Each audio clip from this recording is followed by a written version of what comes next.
Halo Sobat Pocket Malam, gimana nih kabarnya nih? Pada sehat-sehat saja ya kan? Kali ini kita bakal ngebahas sebuah love film yang berjudul.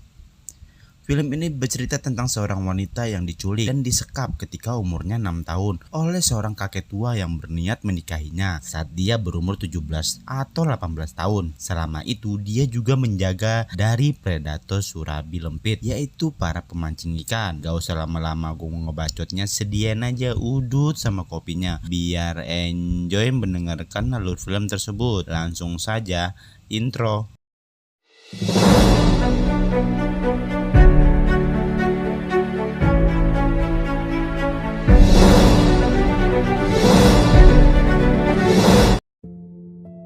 Berlatar di tengah laut, ada sebuah perahu yang selalu menjadi tempat para pemancing yang dimiliki oleh seorang kakek tua. Di sana juga ada wanita muda, sebut saja namanya Su, yang dimana para pemancing menyangka dia cucu si kakek yang dia temukan di salah satu tempat yang jauh. Ketidaktahuannya selalu coba dimanfaatkan oleh tangan-tangan jahil, namun kakek selalu siap untuk menjaganya di kalangan pemancing.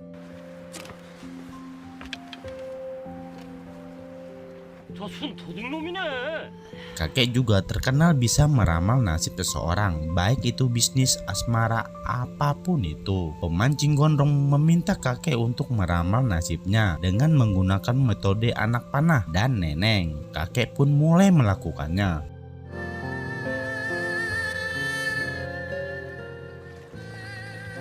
Dari hasil lamaran itu tidak sesuai dengan harapan pemancing gondrong ini. Jadi dia sedikit marah. Menjelang sore kakek mengantarkan pulang mereka sambil membeli bahan makanan. Tentunya seharian berada di perahu tanpa teman. Neneng selalu memainkan apa saja termasuk panahan. Dia terlihat mahir dalam menggunakan busurnya itu. Setiap malam sebelum tidur kakek selalu membersihkan punggung neneng.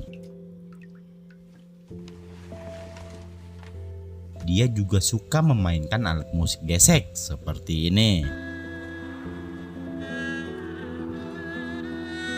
Hanya tinggal beberapa minggu lagi menuju hari pernikahannya. Kakek mengukur tinggi neneng untuk membeli gaun yang panas sambil membawa sepatu neneng. Di pagi hari sebelum neneng bangun, kakek buru-buru pergi ke darat. Tidak ada kata bosan bagi neneng meski setiap harinya hanya melakukan hal yang sama. Dan hal yang selalu membuat neneng antusias adalah menyambut kedatangan kakek yang membawa para pemancing.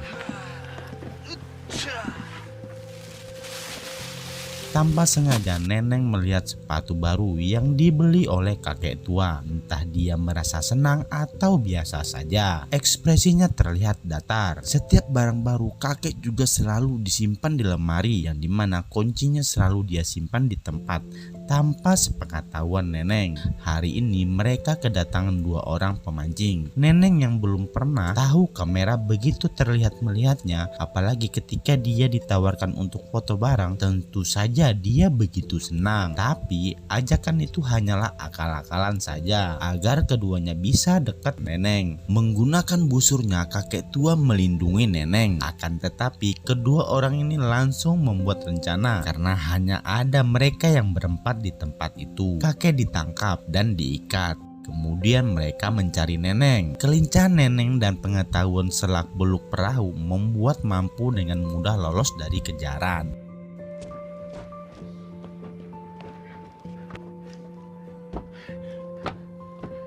Bahkan dia juga mampu mengalahkan kedua pemancing itu.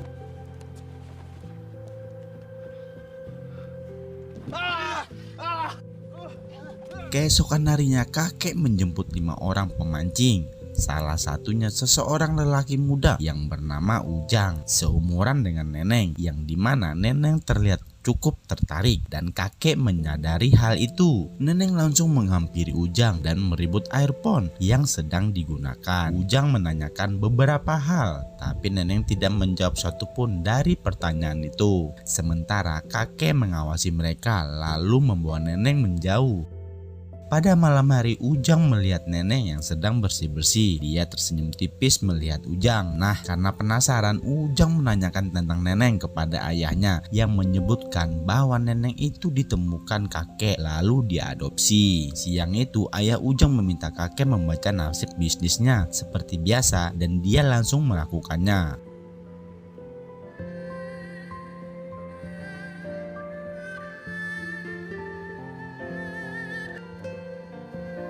너무 위험한 거 아니야? Ketika mau pulang, Ujang memberikan airpod miliknya kepada nenek.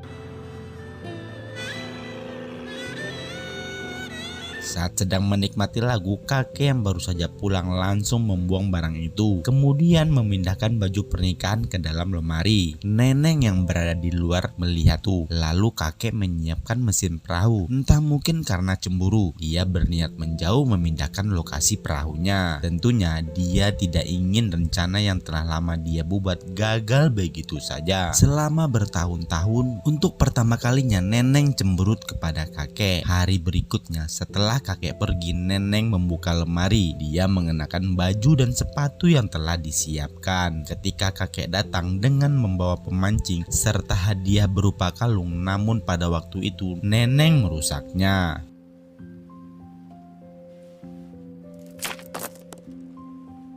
Dia berjalan keluar mendekati seseorang pemancing, lalu dengan sengaja membuat kakek cemburu. Nenek pura-pura tidur.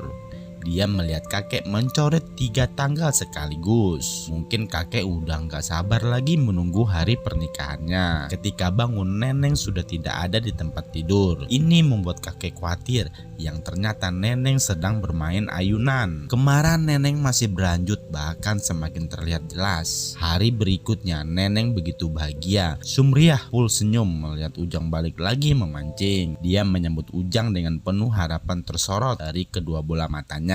Pas Ujang lihat, nenek pun masih tetap full senyum. Sampai pada akhirnya kakek tua kembali cemburu. Nenek semakin marah kepada kakek tua atas perbuatannya, dan ini membuat kakek semakin tidak sabar lagi, sehingga dia merobek kalender pada bulan itu. Saat semua tidur, Ujang masih menatap foto nenek di handphone miliknya. Sedangkan nenek sendiri diam-diam keluar dari ruangan, pergi menghampiri Ujang, hampir mau bercocok tanam, tapi keburu ada kakek tua. Kakek tua juga mengusir pemancing lain pada pagi harinya. Kemudian nenek berusaha kabur dengan menggunakan perahu lain, tapi kakek mampu menggagalkannya.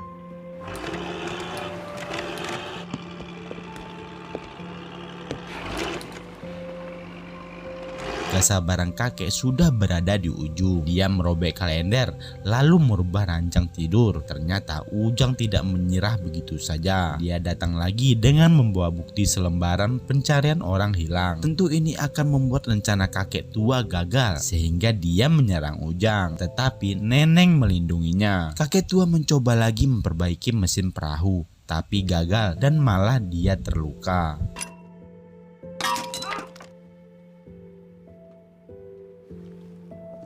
Meski nenek dalam suasana marah, dia tetap peduli kepada kakek tua dengan mencoba mengobati lukanya. Ujang meminta kakek tua meramalkan nasibnya mengenai 2 pilihan. Yang pertama, nenek ikut dengan Ujang lalu hidup bahagia, atau nenek tetap menikah bersama kakek tua dan hidup bahagia. Tanpa disangka, kakek tua menyetujuinya. Dari hasil ini diketahui bahwa nenek akan ikut dengan Ujang. Mereka pun izin untuk pergi.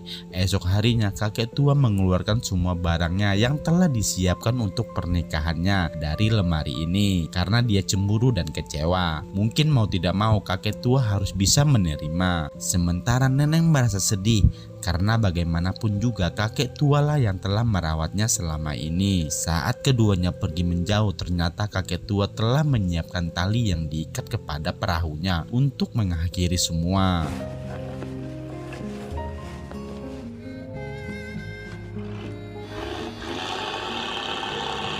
Namun nenek menyadari itu. Dia memotong tali lalu kembali lagi. Keduanya memutuskan untuk melangsungkan acara pernikahan.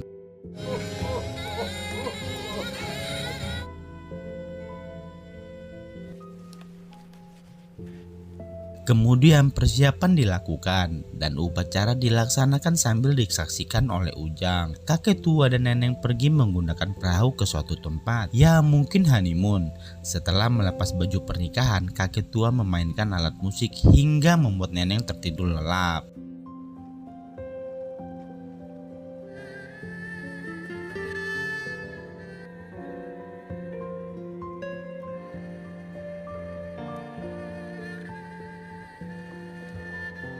Dia menembakkan anak panah ke atas, lalu tanpa sepengetahuan nenek, kakek tua masuk berenang di dalam laut menuju Isekai. Mungkin ya, karena keinginannya sudah terlaksana meski nggak sampai bercocok tanam. Tidak selang berapa lama, Ujang melihat perahu itu kembali. Akan tetapi hanya ada nenek saja di atasnya. Di sini nenek bermimpi seolah-olah ia bercocok tanam dalam mimpinya. Padahal ladangnya nggak ada yang ngegarap sama sekali.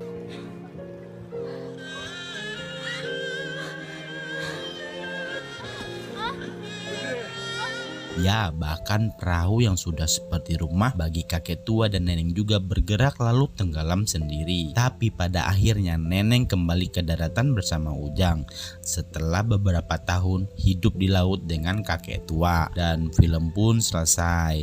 Oke cuy, segitu aja alur film yang gue ceritain ke lo. Apabila ada kata-kata terbata-bata atau salah, gue hanya manusia biasa yang nggak luput dari kesalahan. Enjoy dengan videonya, next video.